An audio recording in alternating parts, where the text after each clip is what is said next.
All right, what's up, guys? I am back at the writing desk, actually writing today, and I'm here to finish up a series of videos I started a little while back, which was going through the family of letters of the lowercase alphabet. And I have a playlist on my channel you can check out that goes through all the families of letters, and this is the last family I'm going to do.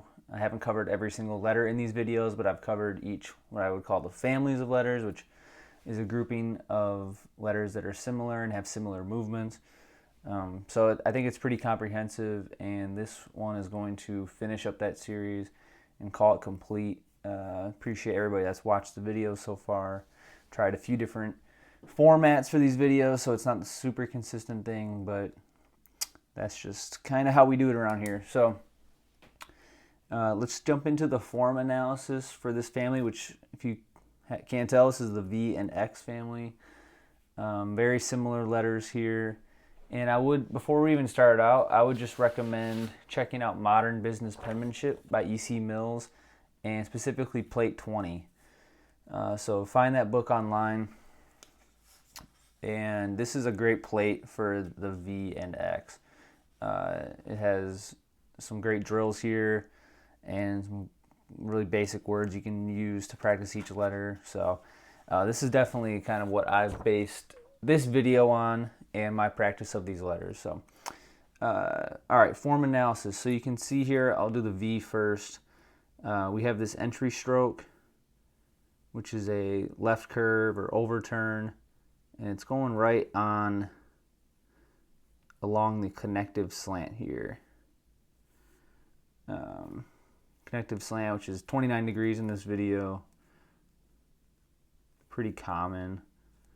The main slant is 52 degrees, also pretty common. 29, 30, 28 is what I've seen when I measure in various books and things. So we have this overturn coming on the connective slant, and then we have a downstroke coming on the main slant, which you can see here. And then this is the only kind of ambiguous thing about this letter, which I don't think I really nailed it in this drawing. And I would suggest you get your protractors out, get your pencil out. I did these in pencil. I tried to draw them as perfectly as I could, and then I went over them in pen. But kind of the space between these two main slants, which is this part of the letter, you have this underturn that kind of comes back up to the main slant. I'm not really sure what this space is. So I'll put a question mark on that, and you'll kind of have to eyeball it, and that's kind of one of those things that will, if you like a narrower V, then you make that a shorter space. If you want a wider V, make it a wider space. I think this might be a little narrow, but it's hard to tell. And then you just have this exit stroke, which kind of, I think, might possibly, it's hard to say, it might really end up being an asymptote on the connective slant right here as well. I'm not 100% sure on that, but kind of approaches the connective slant as it reaches the end. And again, the width here is somewhat ambiguous. I haven't figured out a mathematical solution to this part of the letter or this part of the letter. I'm not sure if there is one. Well, there probably is, but this opening curve and downstroke is very mathematical. I think it follows the slant lines perfectly, the connective slant and the main slant. So that's the form of the V. The X is a much more pure, I think, geometrical letter, because just like the V, it starts with this left turn that comes on the connective slant, so it goes around that connective slant, and then it comes down on the main slant. And then instead of doing something weird like the V, it really just exits on a right curve around the connective slant. So we have our connective slant here. We have this right curve that goes around it. So it's really like the width of this letter is totally dependent on the slants. I don't see any room for any type of interpretation. And then also the cross of the X, is on the connective slant as well. So you have this nice parallel, you have these parallel curves on the connective slant, and then you have this cross that bisects the letter right at the halfway point on the connective slant as well. So really great letter as far as the geometry of penmanship goes. And I think it's worth it for you to do this exercise yourself. Get your protractor out, get your pencil out, and draw these letters before you start to really drill them, which we will do now. So I'll put my red pen down, get a little padded sheet here, and do some drills. So outside of just your basic warm-ups, you know, both of these letters have an overturn, and they both have an underturn as well. So I think doing any type of warm-ups where you're doing like ovals in both directions is probably good. You know, push-pulls is probably good. Just doing like your M's for the overturn move, and then your I's. All of that I think is real great for a basic warm-up. But once you want to start getting into drills and actually working on this letter itself, there are a few things I would recommend. And the first would be kind of a series of retraces for each of these letters. So you could do the V. Let's do the V first. And I would do a retrace drill like this. I'll do it kind of big.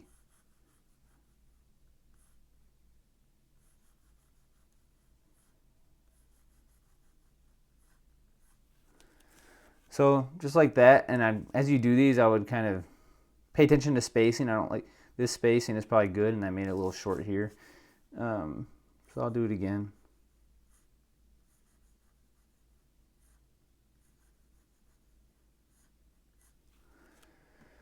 I think that's just a great drill because it gives you a pause in the letter to think about making this transition from the downstroke to that exit stroke, or to this up right curve stroke, I guess you could call it. This would be the exit stroke. And you can do the same thing with the X. So instead of finishing it, I'll just start a new line here. Instead of finishing it like the V, just finish it as an X. So you can do the retrace and then just do that. You can even cross your X's and just practice making that cross around the connective slant. Obviously, you want to have kind of a parallel. You're not going to have a super perfect parallel lines here when you're doing these because you're this connective stroke is so long that you're actually going to extend the connective slant in that direction. So you're really only going to have the true parallel form if you're just doing them kind of one off like this.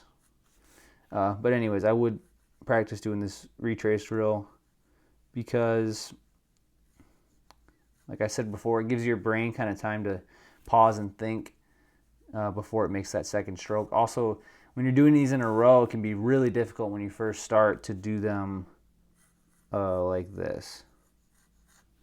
That can be really tough, and it's still challenging for me to do it like that. So adding that retrace in there gives you time to think. I would recommend doing the last one without the retrace, which I didn't do there. And then once you've done the retraces, I think it's really time to start doing the letters and grouping them together. So we can do the V first. Now I'll just do groups of 4.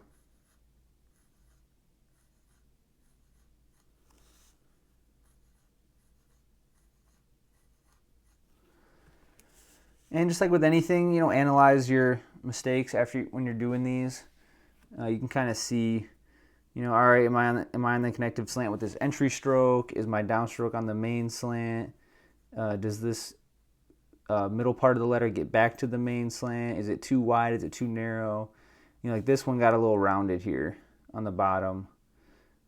It doesn't really have that nice V shape to it. So definitely just take a look at your letters and analyze them, referring back to your form up here at the top. You can do the same thing with the X, so just do groups of 4. And hit your crosses. As my dog walks in here and makes no noise, interrupting the video.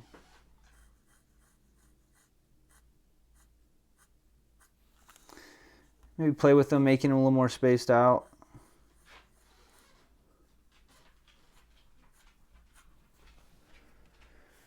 But those are the basic drills, and just making the letters here. Once you've done some of that, I would do, pages of this stuff to get it down, especially when you're starting out. You can do some basic words, and I again refer to the Modern Business Penmanship, and two really great practice words for the V would be vine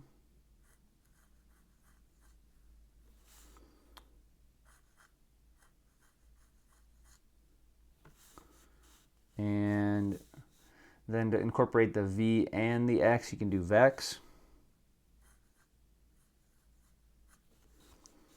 The E is an underturn coming from the V, so if you want to practice doing an overturn, you can just do vax, which isn't, I don't know, it's kind of a word.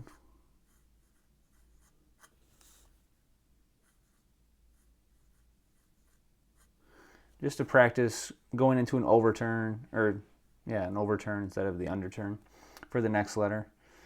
And then whatever other words you can think of, there's other words that might have the V not be the first letter, which is something that you should practice.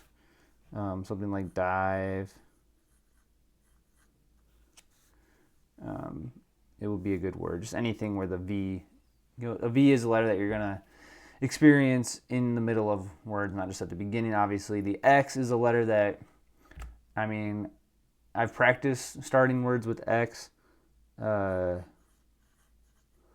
don't think I've ever actually written a word for something real where a word started with X, but obviously words that start with X do exist, so it might not hurt to practice writing them, but it might just not be the best use of your time. So I'm going to leave it at that. That is the X and V and X family. Some basic drills for you. I hope you find this helpful. It is the last video in the series. I'm going to add it to the playlist, the lowercase study playlist, and that'll be the end of that series. So thank you so much for watching. Please subscribe if you haven't done that yet. That helps you see the videos as they come out, which I'm releasing every week or so at this point right now. And like the video if you liked it. That helps it get seen by other people. And then if you want to contact me, I encourage that. I've been having more and more people contact me, which is awesome. Go to perfectbiscuits.com. They'll find all the ways you can contact me on social media, or you can send me an email right there from the website. And it's great to hear from you. It's great to hear your questions. If you're working on this V and X family, I'd love to see your work. Send me a picture of one of your pages of practice, and if you have any questions, send those along with it.